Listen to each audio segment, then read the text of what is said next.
Et ce jour-là, sans raison particulière, je décidais d'aller courir un peu. Alors j'ai couru jusqu'au bout de la route. Et une fois arrivé là, je me suis dit que je pourrais courir jusqu'au bout de la ville. Le président Carter, souffrant de la chaleur, est tombé dans les bras des agents de la sécurité. Et une fois arrivé là, je me suis dit que je pourrais courir à travers le comté de Greenbow. Et puisque j'étais déjà allé si loin, autant courir à travers le grand état d'Alabama. C'est ce que j'ai fait. J'ai couru droit à travers l'Alabama. Puis, sans raison particulière, j'ai continué à courir. J'ai couru droit vers l'océan.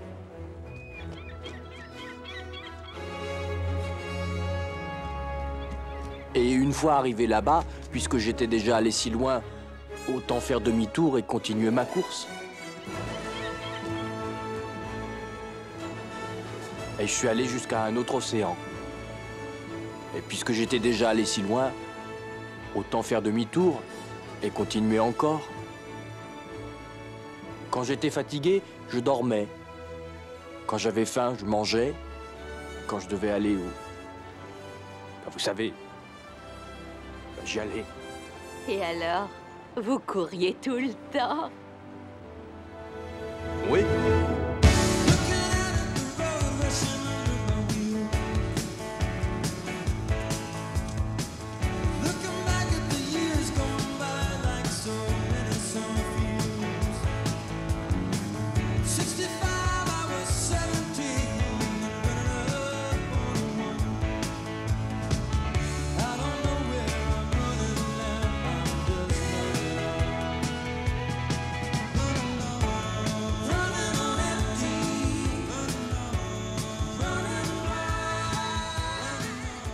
Mais j'ai aussi beaucoup pensé à maman, à Booba, au lieutenant Dan. Mais avant tout, je pensais à Jenny. J'ai beaucoup pensé à elle. Depuis plus de 2 ans maintenant, un dénommé Forrest Gump, un jardinier de Greenbow en Alabama, ne faisant halte que pour dormir, continue à courir à travers toute l'Amérique. Charles Cooper nous envoie le reportage. Pour la 4e fois dans son voyage à travers l'Amérique, Forrest Gump, le jardinier de Greenbow en Alabama, va franchir à nouveau le Mississippi dans la journée. C'est pas possible. Pourquoi Forrest, courez-vous, monsieur? Pourquoi vous courez? Vous faites ça pour la paix dans le monde? Vous faites ça pour les sans-abri? C'est pour le droit des femmes que vous courez? Pour l'environnement? Ou pour les animaux? Il ne voulait pas croire que quelqu'un puisse être assez bête pour courir autant sans raison. Pourquoi faites-vous ça? J'ai eu juste envie de courir. J'ai eu juste envie de courir. C'est vous? J'arrive pas à croire que c'est vous. Et alors, je sais pas pourquoi ce que je faisais semble avoir un sens pour plein de monde. Je veux dire que ça a été comme un déclic dans ma tête, vous savez. J'ai dit, voilà un type qui sait ce qu'il fait. Voilà un type qui met ses idées en pratique. Voilà un type qui a la réponse. Je vous suivrai n'importe où, monsieur Gump. Et alors, j'ai eu de la compagnie. Et après, j'ai eu encore de la compagnie. Et ensuite, encore d'autres gens nous ont rejoints. Quelqu'un m'a dit plus tard que c'était un message d'espoir. Non, c'est des choses que je comprends pas très bien, mais certains de ces gens me demandaient de les aider. Hé, mec!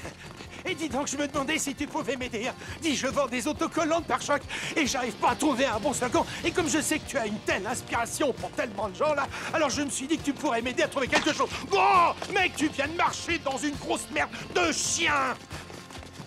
Ça arrive. Quoi, la merde? Des fois. Et quelques années plus tard, ce gars-là a sorti un autocollant pour les pare-chocs qui lui a rapporté une petite fortune. Une autre fois, pendant que je courais, quelqu'un qui avait fait faillite dans le commerce des t-shirts voulait mettre mon portrait sur un t-shirt. Mais il pouvait pas le dessiner et il n'avait pas d'appareil photo. Tiens, serre-toi de celui-là. Personne n'aime cette couleur, de toute façon.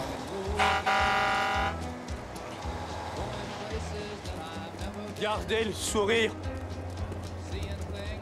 Quelques années plus tard, j'ai appris que cet homme avait lancé une nouvelle race de t-shirts et avait gagné plein d'argent. Enfin, comme je vous disais, j'ai eu plein de compagnie. Maman disait toujours, il faut laisser le passé derrière soi si on veut avancer. Et je crois que c'est à ça qu'a servi ma course. J'ai couru pendant 3 ans, 2 mois, 14 jours et 16 heures.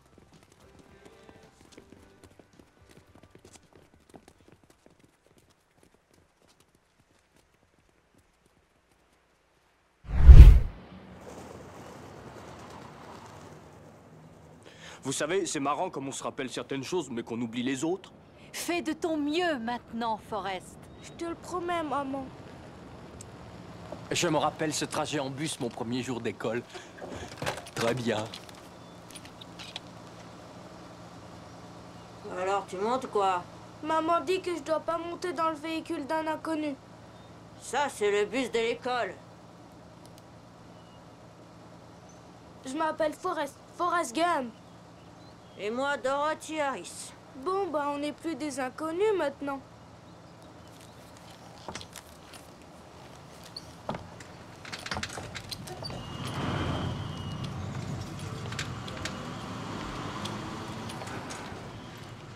Cette place est prise. C'est pris.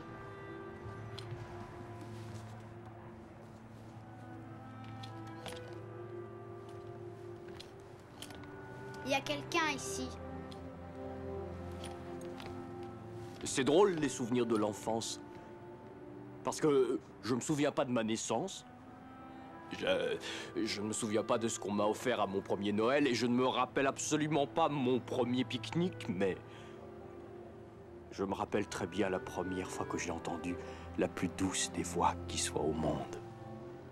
Tu peux t'asseoir à côté de moi si tu veux. Je n'avais encore rien vu d'aussi beau de toute ma vie. On aurait dit un ange. Bah alors, tu t'assois à côté de moi ou non?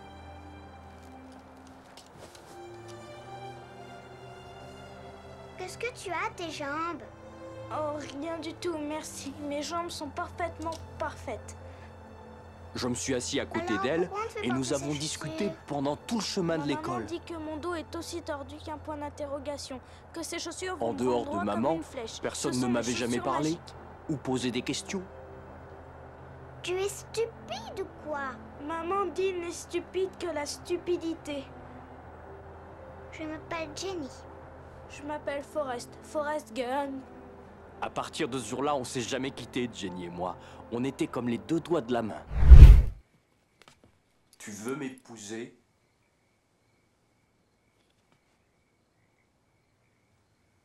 Je ferai un très bon mari, Jenny. J'en suis sûre, Forrest. Mais tu veux pas m'épouser. Faut mieux pas que tu m'épouses. Pourquoi tu m'aimes pas, Jenny?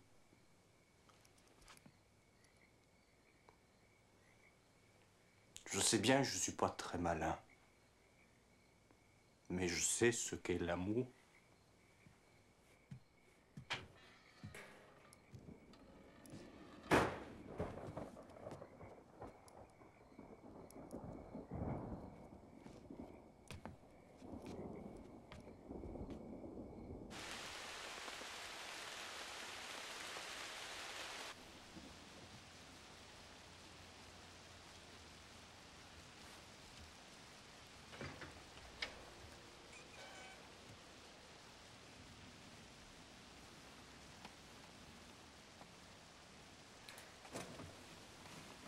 Jenny.